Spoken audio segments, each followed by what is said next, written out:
Welcome to my channel army. आज मैं आपके साथ एक न्यू टेकअप फैक्शन शेयर करने वाली हूँ जिसका नाम है my sweet psycho. I hope आपको ये स्टोरी पसंद आए। चलिए वीडियो को स्टार्ट करते हैं।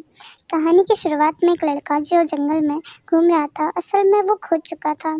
वो कुछ याद करने लगता है। उसकी आंखों के सामने एक बच्चा और एक औरत का चेहरा आ जाता है।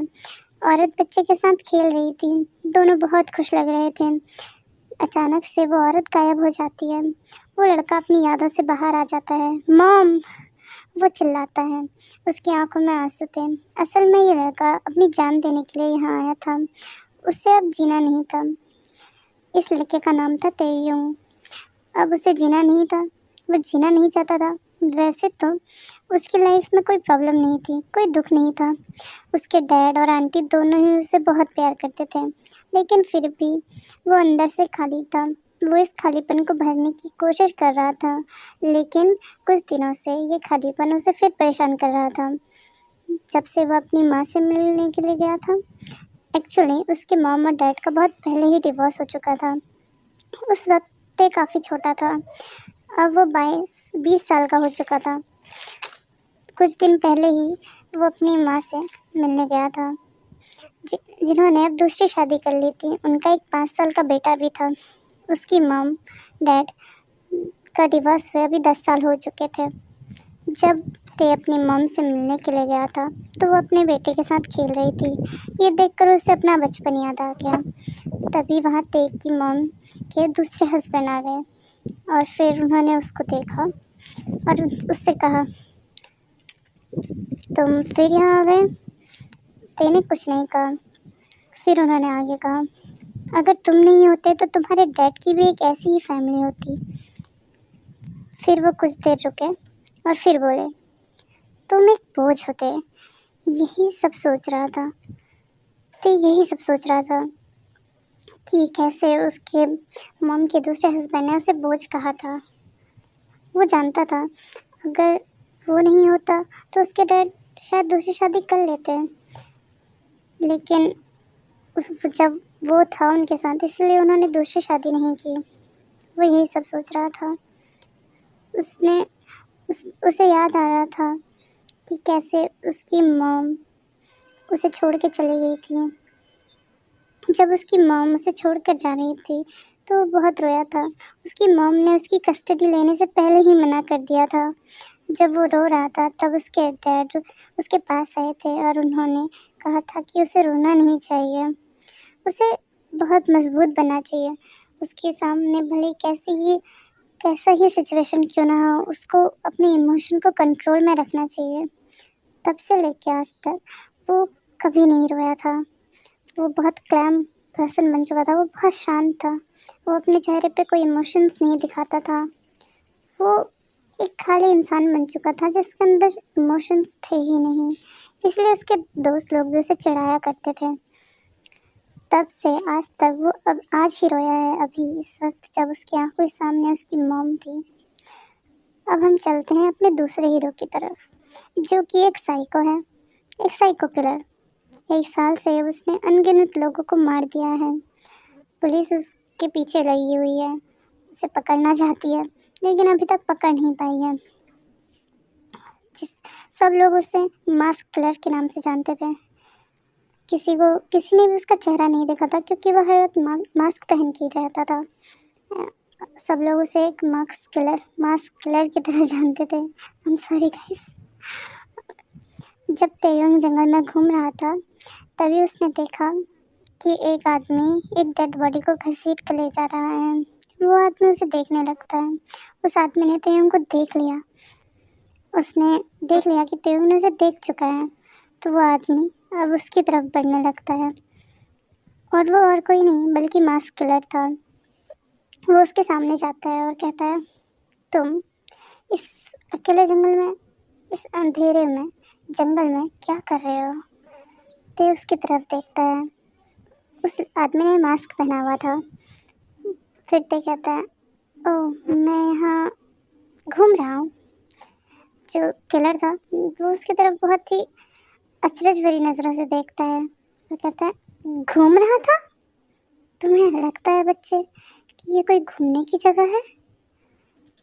किलर उसकी तरफ चाकू दिखाते हुए कहता है। तोते कहता है नहीं शायद, लेकिन मैं घूमना चाहता था, तो मैं बस घूम रहा था। किलर कहता है मुझे लगता है कि तुम बहुत नासमझ हो। नहीं, तुम बहुत ज़्यादा पागल हो। मैं क्या कहूँ, मुझे ही समझ नहीं आ रहा है। वो उसे चिढ़ाते हुए कहता है। तो कहता है मैं एक इंसान हूँ और तुम। किलर कहता है तुम्हें नहीं लगता कि तुम एक इंसान से ही बात कर रहे हो? तो कहता है दिख तो रहा है कि मैं एक इंसान से बात कर रहा हूँ। किलर कहता है हाँ, लेकिन नहीं, मैं एक मॉन्स्टर हूँ। तुम्हें पता है मैंने आज तक अनगिनत लोगों को मारा है। उस किलर की आवाज़ धीरे धीरे डेंजरसली चेंज हो रही थी। ठीक कहता है अच्छा, बहुत अच्छी बात है। ये सुन के किलर कहता है अच्छी बात है। वो कंफ्यूज हो जाता है। वो फिर की तरफ देखते हुए कहता है इसमें अच्छा क्या है बच्चे, किसी को मारना अच्छी बात है क्या? तो कहता है क्यों, नहीं है क्या? तो किलर कहता है नहीं है, ज़रूर, क्योंकि तुम्हें सिखाया नहीं है क्या तुम्हारे मॉम डैड ने कि क्या अच्छी चीज़ है और क्या नहीं? फिर तो कहता है हाँ, अगर आपको पता है कि ये चीज़ अच्छी नहीं है तो आप इसे कर क्यों रहे हैं? अगर आपको इतना ही पता है कि ये सब चीज़ें बुरी बात है तो आप मुझे ये बताइए कि आपके मॉम डैड ने ये आपको नहीं सिखाया? तो उसकी तरफ बढ़ते हुए ये कहता है, उसके बहुत करीब आ जाता है। किलर उसकी तरफ देखने लगता है। उसे समझ नहीं आ रहा था कि आखिर ये जो उसके सामने खड़ा है इंसान, जो बच्चा, वो आखिर ऐसा कैसे है। अभी तक उसके हाथ में एक चाकू था और उस चाकू में खून लगा हुआ था। अगर कोई भी नॉर्मल आदमी ये देखता तो वो वहाँ से भाग जाता, लेकिन ये बच्चा यहाँ से भाग क्यों नहीं रहा है? वो खुद से ही ये सब कह रहा था, अपने दिमाग में ये सब सोच रहा था। फिर वो कहता है हाँ, तुम मुझे बताओगे कि क्या चीज़ मुझे सिखाई गई है और क्या नहीं? मैं तुम्हें बताता हूँ कि मुझे क्या सिखाया है। वो उसको एक पेड़ की तरफ धक्का देता है, थोड़ा पुश करता है, ज़्यादा नहीं। ते, ते दीवार ते पेड़ से सट जाता है। तो फिर किलर उसकी तरफ उसके सामने आता है और कहता है मुझे सिखाया गया है कि किसी को भी देखो तो उसे मार दो, किसी भी को भी अपना विक्टिम बना लो, और मैं जानता हूँ कि मुझे भी किससे अपना विक्टिम बनाना चाहिए। तो कहता है तुम मुझे मारने वाले हो? वो जो किलर था वो कहता है ये कैसा सवाल है, तुम मेरे सामने हो तो मैं तुम्हें मारूंगा ही ना। तो कहता है अच्छा, मतलब मैं बस पूछ रहा था, ज़्यादा कुछ नहीं। किलर कहता है क्या तुम सच में पागल हो? तुम भाग क्यों नहीं रहे, तुम चिल्ला क्यों नहीं रहे, आखिर तुम यहाँ पे खड़े होकर मुझसे बात क्यों कर रहे हो? तो कहता है मुझे भागना चाहिए। किलर कहता है हाँ, तुम्हें भागना चाहिए। अब वो बहुत ज़्यादा फ्रस्ट्रेट हो चुका था। उससे पहली बार उसे देखा था कि कोई इंसान उससे भाग नहीं रहा है। तो वो कहता है तुम्हें दिख नहीं रहा कि एक मॉन्स्टर तुम्हारे सामने खड़ा है? वो चिल्लाते हुए कहता है। तो कहता है मॉन्स्टर कहाँ है? वो जंगल में इधर उधर देखने लगता है। तो जो किलर था वो उसका चेहरा पकड़ता है और उसे अपनी तरफ घुमाते हुए कहता है ये तुम्हारे सामने। तो कहता है तुम मॉन्स्टर हो? किलर कहता है ऑफ कोर्स मैं मॉन्स्टर हूँ। मैंने अभी, तुम देख रहे हो वो डेड बॉडी की तरफ इशारा करते हुए कहता है। तो कहता है हाँ देख रही है। तो किलर कहता है तो तुम्हें नहीं, ये नहीं दिख रहा कि उसे मैंने मार दिया है, मैं एक मॉन्स्टर हूँ? तो कहता है हाँ, आपने किसी को मारा है इसको दिए थोड़ा क्या मॉन्स्टर है, आप भी इंसान हैं। किलर उसकी तरफ बहुत अचरज से देखने लगता है। कहता है मैं इंसान हूँ? क्या तुम पागल हो? क्या तुम सच में पागल हो और तुम्हारी फैमिली ने तुम्हें छोड़ दिया इसलिए? तो कहता है ऐसा कुछ नहीं है, मेरे डैड मुझसे बहुत प्यार करता है। तो किलर उससे कहता है तो तुम आखिर यहाँ क्या कर रहे हो और तुम ऐसी बातें कैसे कर सकते हो? तो कहता है हाँ ठीक है, मैं ऐसी बातें नहीं करता। तो मैं बस इतना ही कह रहा हूँ कि हर कोई इंसान होता है। आपके अंदर बुराई ज़्यादा है और किसी और के अंदर अच्छाई ज़्यादा होगी। इसका मतलब ये थोड़ी ना कि आप इंसान नहीं हैं और वो इंसान है। अच्छाई और बुराई दोनों के अंदर होती है, किसी के अंदर ज़्यादा और किसी के अंदर कम। किलर उसकी तरफ देखता है और कहता है तुम्हें मौत से डर नहीं लगता क्या? ते कहता है नहीं, मैं तो यहाँ मरने के लिए आया था। ते किलर उसकी तरफ फिर से देखता है और कहता है तुम मरने के लिए यहाँ आए थे? क्यों? तुम क्यों मरना चाहते हो? ते कहता है क्योंकि मेरी वजह से मेरे डैड की लाइफ बर्बाद हो गई है शायद। किलर उससे कहता है क्या क्या कहना चाहते हो? ते उसे सब बताता है, जिसके बाद किलर हंसने लगता है और फिर कहता है हाँ, तुम्हें तुम्हें लगता है कि इस वजह से तुम्हारे डैड की ज़िंदगी खराब हो गई है? हाँ देखो बच्चे, तुम्हारे डैड तुमसे बहुत प्यार करते हैं, इसीलिए वो तुझसे शादी नहीं कर रहे हैं। अगर वो चाहते तो वो तुम्हारे होते हुए भी दूसरी शादी कर सकते थे, लेकिन वो तुमसे बहुत प्यार करते हैं, बस इतनी सी बात है। और अगर तुम यहाँ मर जाओगे तो उनके बारे में सोचो, उनका क्या होगा? ते उसकी तरफ देखने लगता है और फिर किलर कहता है हाँ, मैं क्या समझा रहा हूँ तुम्हें, मैं किलर हूँ, मुझे तुम्हें मार देना चाहिए, लेकिन मैं तुम्हारे साथ यहाँ पे कन्वर्सेशन कर रहा हूँ, ये मेरे साथ क्या हो रहा है, फक। और उसके बाद वो चाकू हम नीचे पे फेंक देता है। सुनो बच्चे, तुम अपने डैड के बारे में सोचो और जाओ यहाँ से, मैं तुम्हारी जान बख्श देता हूँ, निकल जाओ यहाँ से। वो किलर उससे कहता है। तो ते कहता है ठीक है, मैं चला जाऊँगा, लेकिन क्या मैं तुम्हारा चेहरा देख सकता हूँ? किलर उसको बहुत अजीब नज़रों से देखता है, फिर कहता है तुम मेरा चेहरा देखना चाहते हो? सोच लो, क्योंकि जिस इंसान ने मेरा चेहरा देखा है वो कभी ज़िंदा नहीं बचा है।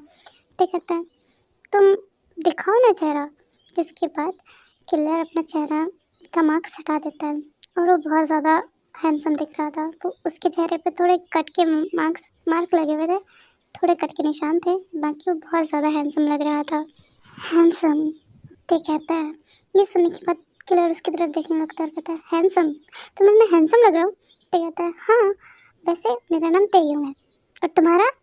किलर उसको फिर से देखने लगता है और कहता है हाँ तेयूंग, मेरा नाम जंगकुक है, और तुमसे मिलकर मुझे बिल्कुल भी खुशी नहीं हो रही है, तो निकल जाओ यहाँ से। तो कहता है वैसे भी किसी को खुशी नहीं होती है।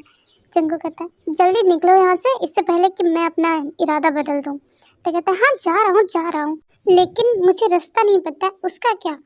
जंगकुक कहता है मैं तुम्हें रास्ता बता दूंगा, अब निकलो यहाँ से, पहले रास्ता बताओ फिर निकलूंगा ना। ते कहता है। जिसके बाद जंगकुक उसे बोलता है, उसे बता देता है रास्ता कि यहाँ से तुम्हें सीधा नॉर्थ की तरफ चलते रहना है और फिर तुम्हें मेन रोड मिल जाएगा। जिसके बाद फिर वो उससे कहता है अब निकलो यहाँ से और दोबारा कभी इस जंगल में मत आना। तो कहता है ठीक है, मैं नहीं आऊँगा। तो जंगकुक कहता है हाँ सच में बताना और निकलो यहाँ से। जिसके बाद ते थोड़ा चलता है, फिर मुड़ता है, फिर कहता है okay bye my sweet psycho. जिनको कहता है स्वीट, लेकिन उसके कुछ कहने से पहले ही ते वहाँ से जा चुका था। आज के लिए इतना ही गाइस, अब देखते हैं आगे क्या होगा। अगर आपको ये स्टोरी पसंद है, अगर आप चाहते हैं कि मैं आगे भी इस स्टोरी को अपलोड कंटिन्यू करूं, तो कमेंट कीजिए, लाइक कीजिए, शेयर कीजिए, सब्सक्राइब कीजिए चैनल को। और थैंक यू सो मच, आपने मेरे को बहुत सारा प्यार दिया है, उसके लिए मैं आपका बहुत बहुत दिल से शुक्रिया करना चाहती हूँ army. Thank you so much, आपने मुझे बहुत सारा प्यार दिया। Thank you bye bye army, take care.